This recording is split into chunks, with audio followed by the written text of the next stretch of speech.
ओम चंडिका देवी को नमस्कार है। मार्कंडेय ने कहा, पितामहा, जो इस संसार में परम गोपनीय तथा मनुष्यों को सब प्रकार से रक्षा करने वाला है, जो अब तक आपने दूसरे किसी के सामने प्रकट नहीं किया हो, ऐसा कोई साधन मुझे बताइए। ब्रह्मा जी बोले, ब्राह्मण, ऐसा साधन तो एक देवी का कब्जी है, जो गोपनीय से भी परम गोपनीय, पवित्र तथा संपूर्ण पुराणियों का उपकार करने वाला है। महामुनि, उसे श्रवण करो। देवी की 9 मूर्ति हैं, जिन्हें नवदुर्गा कहते हैं।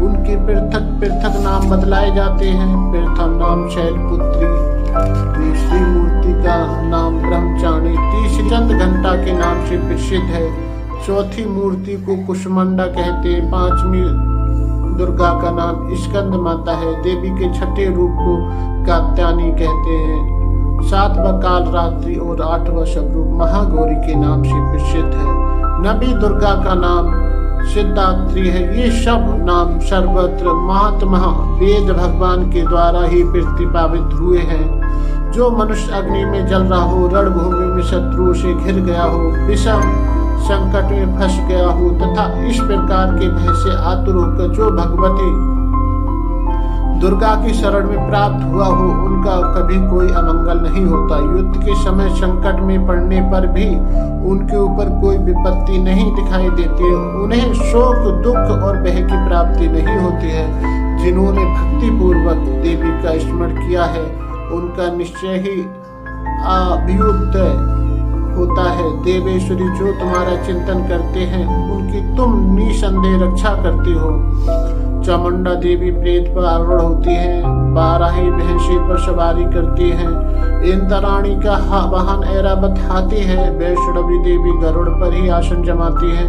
महेश्वरी वृष पर आरूढ़ होती है। कुमारी का मयूर है। भगवान विष्णु की प्रियमता लक्ष्मी देवी कमल के आसन पर विराजमान है और हाथों में कमल धारण किए हुए है। वृष पर आरूढ़ ईश्वरी देवी ने श्वेत रूप धारण कर रखा है। ब्रह्माणी देवी हंस में बैठी हुई है और सब प्रकार के आभूषणों से विभूषित हैं। इस प्रकार ये सभी माताएं सब प्रकार की योग शक्तियों से संपन्न हैं। इनके सिवा भी बहुत सी देवियां हैं, जो अनेक प्रकार के आभूषणों की शोभा से युक्त तथा नाना प्रकार के रत्नों से सुशोभित हैं। ये संपूर्ण देवियां क्रोध में भरी हुई हैं और भक्तों की रक्षा के लिए रथ पर बैठी दिखाई देती हैं। ये शंख, चक्र, गदा, शक्ति, हल और मूषक, खेटक और तोमर, परशु तथा पाश, कुंत और त्रिशूल एवं उत्तम साड़, धनुष आदि अस्त्र शस्त्र अपने हाथों में धारण करते हैं। दैत्यों के शरीर का नाश करना, भक्तों को अभय दान देना और देवताओं का कल्याण करना, यही उनके शस्त्र धारण उद्देश्य है। कवच प्रारंभ करने से पहले इस प्रकार प्रार्थना करनी चाहिए। महान रुद्र रूप, अत्यंत घोर पराक्रम, महान बल और महान उत्साह वाली देवी, तुम मान भय का नाश करने वाली हो, तुम्हारी जय हो। तुम्हारी ओर देखना भी कठिन है, शत्रुओं के भय बढ़ाने वाली जगदम्बे, मेरी रक्षा करो। पूर्व दिशा में इंद्राणी, इंद्र की शक्ति मेरी रक्षा करे। अग्निकोण में अग्नि शक्ति, दक्षिणी दिशा में बारहवीं तथा नेत्रकोण में खड्ग धारणी मेरी रक्षा करे। पश्चिमी दिशा में वरुणी और व्याम कोण में मृग पर सवारी करने वाली देवी मेरी रक्षा करे। उत्तर दिशा में कोमोरी और ईशान कोण में शूलधारणी रक्षा करे।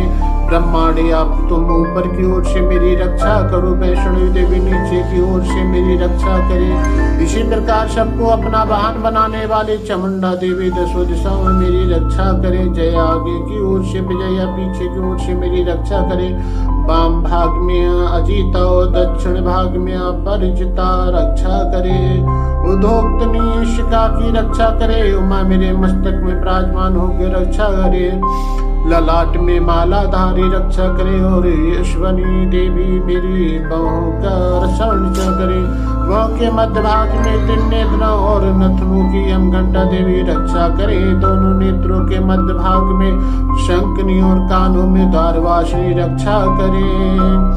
कलिका देवी कपोलों की तथा भगवती शंकरी कानों के मूल भाग की रक्षा करे। नाशिका देवी नाशिका में सुगंधा और ऊपर के होठ में चक्षका देवी रक्षा करे। नीचे के होठ में अमृत गला तथा जिह्वा में सरस्वती देवी रक्षा करे। कुमारी दांतों की और चंडिका कंठ प्रदेश की रक्षा करे। चित्र घंटा गले की और घाटी की और महामाया तलुओं में रहकर रक्षा करे। कामाक्षी ठोड़ी की और सर्वमंगला मेरी वाणी की रक्षा करे। भद्रकाली ग्रीवा में और धनुधरी पृष्ठवंश मेरुदंड में रह के रक्षा करे। कंठ के बारी भाग में नील ग्रीवा और कंठ की नली में नलकुबरी रक्षा करे। दोनों कंधों में खनगनी और मेरी दोनों भुजाओं की वज्र धारणी रक्षा करे। दोनों हाथों में दंडनी और उंगलियों में अंबिका रक्षा करे। कंठ नली में को नलकुबरी रक्षा करे।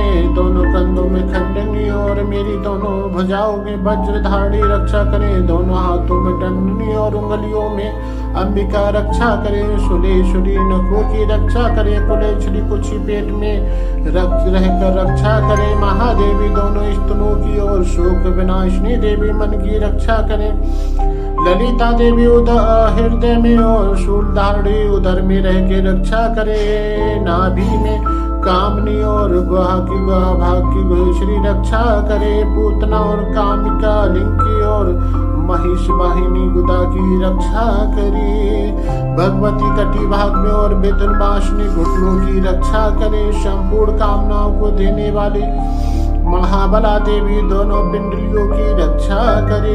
नरसिंही दोनों घुटनों की और तेजसी देवी दोनों चरण के पृष्ठ भाग की रक्षा करे। श्री देवी पैरों की उंगलियों में और तलवासनी पैरों के तलुओं में रह के रक्षा करे। अपनी दाढ़ों के कारण रहकर दिखाई देने वाली दृष्ट कराला देवी नखों की और उग्रकेशनी देवी केशों की रक्षा करे। रोमा बलियों के छिद्रों में कावेरी और तेजा की बागेश्वरी देवी रक्षा करे। पार्वती देवी रक्त मज्जा वसा मांस हड्डी और मेढक की रक्षा करे। आंतों की काल रात्रि और पित्त की मुक्तेश्वरी रक्षा करे। मूलाधार आदि कमल कोशों में पदावती देवी और कप में चूड़ामती देवी स्थितों की रक्षा करे।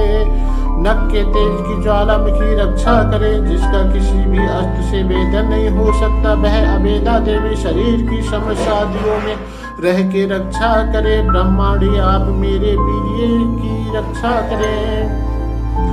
छत्तेश्वरी छाया की तथा धमधारणी देवी मेरे अहंकार मन और बुद्धि की रक्षा करें। हाथों में वज्र धारण करने वाले ब्रज हस्ता देवी मेरे प्राण पान व्यान उदान और समान वायु की रक्षा करें। कल्याण से सुशोभित होने वाली भगवती कल्याण शोभना मेरे प्राण की रक्षा करे।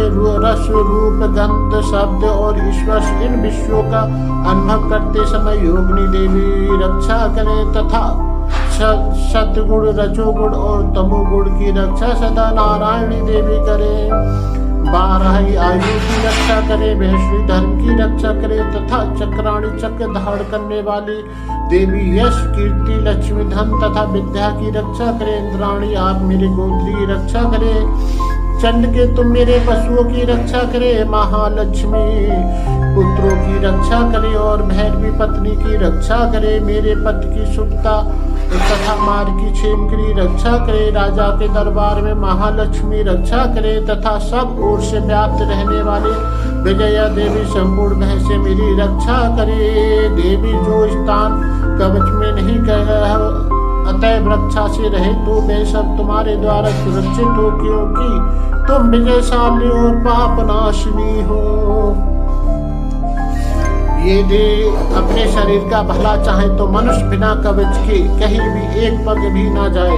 कवच का पाठ करके ही यात्रा करे। कवच के द्वारा सब ओर से सुरक्षित मनुष्य जहाँ जहाँ भी जाता है वहाँ वहाँ उसे धन लाभ होता है तथा संपूर्ण कामनाओं की सिद्धि करने वाली विजय की प्राप्ति होती है तथा वह जिस अभिष्ट वस्तु का चिंतन करता है उसको निश्चय ही प्राप्त कर लेता है। वह पुरुष इस पृथ्वी पर तुलना रहित महान ऐश्वर्यों का भागी होता है। कवच से सुरक्षित मनुष्य निर्भय हो जाता है, युद्ध में उसकी पराजय नहीं होती तथा वह तीनों लोकों में पूजनीय होता है। देवी का ये कवच देवताओं के लिए भी दुर्लभ है। जो प्रतिदिन नियम पूर्वक तीनों संध्याओं के समय श्रद्धा के साथ इसका पाठ करता है उसे देवी कला प्राप्त होती है तथा वह तीनों लोकों में कहीं भी पराजित नहीं होता। इतना ही नहीं, वह अपमृत्यु से रहित 100 से भी अधिक वर्षों तक जीवित रहता है। मकड़ी, चेचक और कोढ़ आदि उसकी संपूर्ण व्याधियां नष्ट हो जाते हैं। कनेर, भांग, अफीम, धतूरे आदि का स्थावर विष, सांप और बिच्छू आदि के काटने से चढ़ा हुआ जंगम विष तथा अहिफेन तथा तेल के संयोग आदि से बनने वाला कृत्रिम विष, ये सभी प्रकार के विष दूर हो जाते हैं, उनका कोई असर नहीं होता। इस पृथ्वी पर मारण, मोहन आदि जितने अभिचारक प्रयोग होते हैं तथा इस प्रकार के जितने मंत्र यंत्र होते हैं वे सब इस कवच को हृदय में धारण कर लेने पर उस मनुष्य को देखते ही नष्ट हो जाते हैं। ये ही नहीं, पृथ्वी पर विचरने वाले ग्राम देवता, आकाशचारी देव विशेष, जल के संबंध से प्रकट होने वाले गण, उद्देश्य मात्र से सिद्ध होने वाले निम्न कोटि देवता, अपने जन्म के साथ प्रकट होने वाले देवता, कुल देवता, माला, कंठमाला आदि डाकनियां शांति, अंतरिक्ष में विचरने वाले अत्यंत बलवती भयानक डाकनियां, ग्रह, भूत, पिशाच, यक्ष, गंधर्व, राक्षस, ब्रह्म राक्षस, बेताल, कुष्मांड और भैरव आदि अनिष्टकारी देवता भी हृदय में कवच धारण किए रहने पर उस मनुष्य को देखते ही भाग जाते हैं। कवचधारी पुरुष को राजा से सम्मान वृद्धि प्राप्त होती है।